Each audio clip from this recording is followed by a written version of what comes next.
Cik Ani. Saya kira ini adalah satu amalan yang biasa sebenarnya dalam tradisi Raja-Raja Melayu. Ya.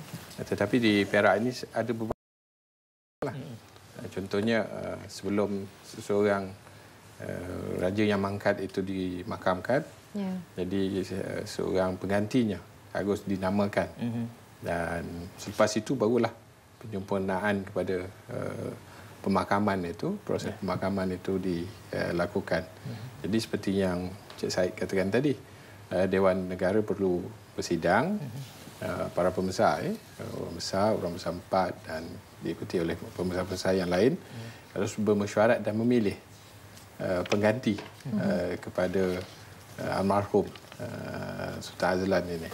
Jadi saya rasa dari pagi itu memang kita lihat raja dan rakyat ini dekat sebenarnya. Jadi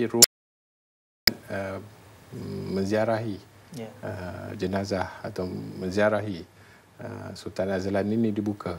Jadi di sebelah pagi. Dan ini memang amalan dari dulu juga.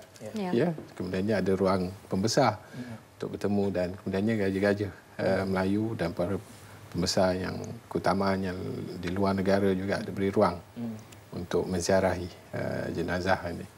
Dan saya kira dalam struktur di Perak ini, yang pentingnya adalah sekarang ini semua orang menanti-nantikan pengumuman daripada pengurusi Majlis Dewan Negara Perak itu. Mungkin Doktor sebagai seorang sejarawan yang melihat ketokohan Duli Yang Maha Mulia Paduka Seri Sultan Azlan dengan kehilangan baginda meninggalkan satu vacuum, kerana dampak yang dibawakan oleh Seri Paduka Baginda bukan semata-mata sebagai Sultan Perak, tetapi ketokohan dalam bidang kehakiman, dalam bidang sukan. Dampak yang dibawakan itu kini permata itu sudah tidak ada lagi. Sebagai seorang sejarawan melihat realiti pemergian, kemangkatan Paduka Seri Sultan Azlan ini, apa ertinya? Ya, sebab saya kira Sultan Azlan ini adalah, dalam bahasa Inggeris kita kata ke complete set. Beliau, baginda ini sebenarnya pengalaman dan sejarah, latar belakang baginda daripada seorang kebanyakan dilantik menjadi hakim, terlibat dalam bidang perundangan yang cukup luas, diberi penghormatan oleh dalam dan luar negara. Contohnya dalam sistem perundangan Commonwealth ini, penghakiman yang dibuat oleh almarhum Sultan ini diguna pakai. Saya ingat penghakiman ini diambil sebagai satu contoh, bukan saja dalam negara tetapi juga di luar negara. Sultan Azlan almarhum ini mencapai kepada satu tahap yang paling tinggi dalam kerjaya perundangan. Dilantik menjadi ketua hakim negara.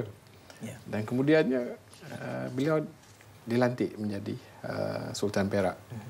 Dan saya kira dalam tempoh 30 tahun itu baginda sempat menjadi Yang di-Pertuan Agong. Dan sukar untuk kita mencari tokoh yang sebegini. Dalam bidang sukan contohnya, baginda mencahayakan bidang sukan, hoki contohnya. Apabila baginda memimpin Persatuan Hoki Malaysia, negara kita dipandang tinggi oleh negara-negara yang terlibat dalam sukan hoki.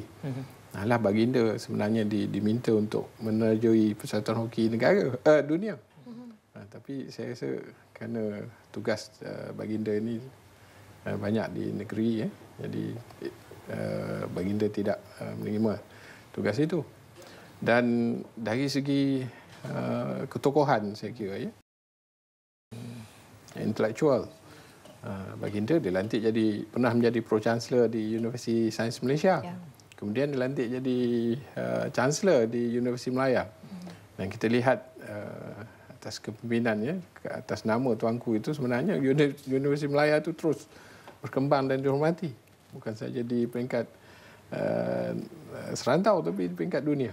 So hari ini saya rasa itulah yang ditinggalkan, legasi yang ditinggalkan oleh Paduka Seri Sultan Azlan itu cukup besar. Memang betul lah macam Cik Said katakan, sukar kita nak cari ganti seperti ini. Kita boleh umpamakan sebagai sebutir permata di atas tahta, dan setiap mana Baginda pergi, impak yang cukup berbeza dan luar biasa. Dan kita melihat juga perjalanan untuk pengisytiharan bagi pembangkang yang baru. Jadi siapakah mungkin yang selayaknya akan diisytiharkan di bawah hierarki Kesultanan Negeri Perak itu sendiri? Ya, dari pandangan saya lah, dari dalam keadaan yang ada ini, peluang yang besar itu adalah pada Yang Teramat Mulia Raja Nazrin. Raja Nazrin ini sebagai Raja Muda Perak, dan kemudiannya juga pada ketika ini Baginda menjadi pemangku Sultan, menjalankan tugas-tugas Sultan. Keutamaan itu saya nampak memanglah kepada Raja Nazrin, kerana dalam sistem penggiliran di Perak itu Dewan Negara itu yang boleh menentukan, dan mungkin ada, kita tak tahulah, mungkin ada.